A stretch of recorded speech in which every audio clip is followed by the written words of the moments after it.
ko bago mag 3 o'clock. Sorry na, medyo napa-extend yung kanina complainant.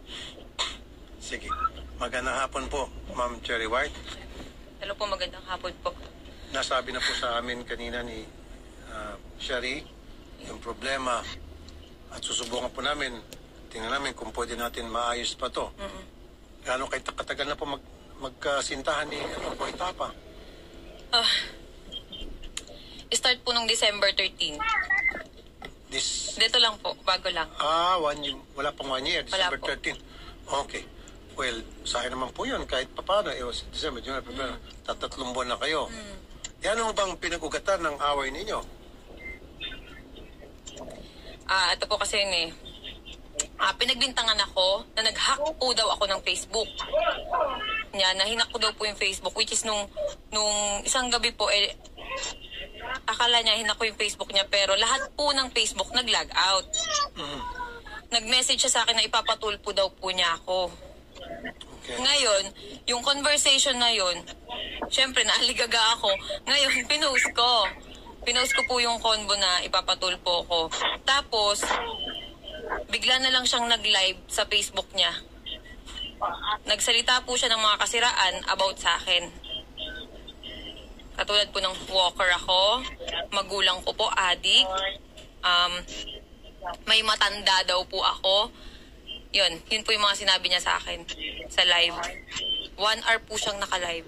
Pero pagkatapos niya, nag-usap na ho ba kayo, ma'am? Hindi po. Okay. Hindi mo natanong sa kanya ba't niya nagawa yun? Wala ba siya yung pagsisisi or pag nag-post later on na bakit niya nagawa yun o hindi ba siya nag-reach out at gusto makipagbati?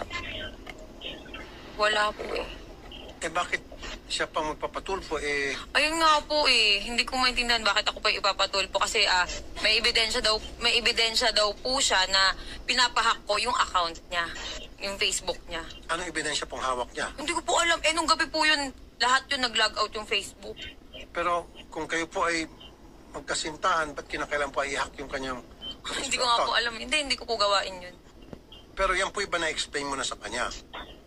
In-explain ko po, pero sunod-sunod yung rant niya sa akin.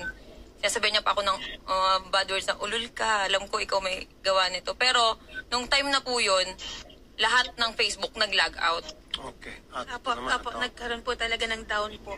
Ang meta po nung araw po na yun. Facebook, Messenger, and Instagram po. Yung nag-down po talaga. Alam niya at nasabi sa kanya? Hindi ko po alam. Pero nung time na po na yun, sinabi ko sa kanya yun na, paanong hinahack, nagko-content kami dito na na-log out lahat ng Facebook. Sabi niya, ulul ka, ikaw lang gagawa nito, alam ko yung ginagawa mo. Pero anong motibo para gawin niyo sa kanya? Hindi niyo ba naipaliwanag sa kanya na ba't ko gagawin yun, ba't kita i-hack? Sir, puro bad words po yung sinabi niya. Ako, kalmado lang. Sabi ko, hindi ko gagawin yan. Nandito po yung conversation sa akin. Pero sa palagay niyo po, bakit niya naisip yun?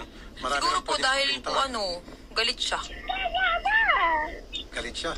Bakit po siya galit? Sir, matindi magalit yun, nakakatakot. Kaya nga Boy Tapang Opo, nakakatakot talaga. Dapat prepared ka na kung makipagrelasyon ka sa kanya. Hindi, kaya nga po naipag-iwalay na ako Ayaw niya? Ayaw niya. Siguro give it a try. Kasi siyempre ma'am, nung pinasok mo relationship with him, alam mo kung ano yung karakter yung pagkatao niya. Dapat tanggap mo. Sir, nung nagkakilala kami, hindi po siya ganun. Sobrang lambing niya. Sobrang bait niya. Okay. Maganda yung sinabi mo. So, Opo. ano sa tingin mo ang dahilan nung sobrang bait niya, sobrang lambing niya, biglang nag 360 degrees? Sir, selos. Ayun. Yan Selos. sinasabi nila, huwag ka kasing magkaroon ng kasintahang maganda. Oo, di ba?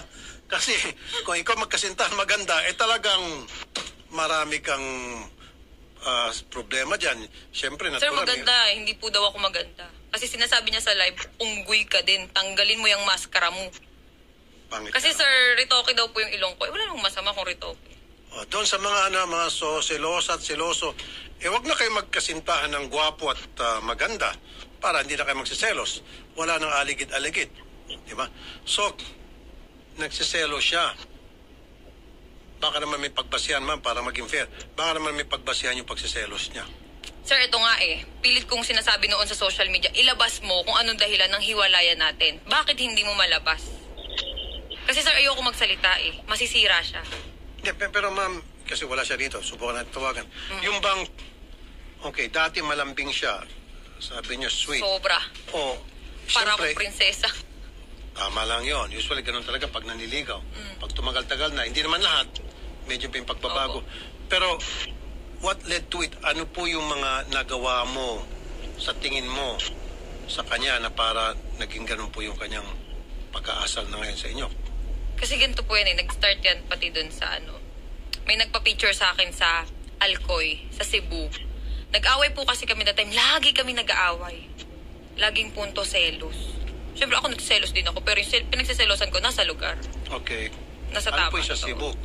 Yung sa Cebu, sir, ganito yan eh. Meron din kasing lumabas sa video po na nakita ko.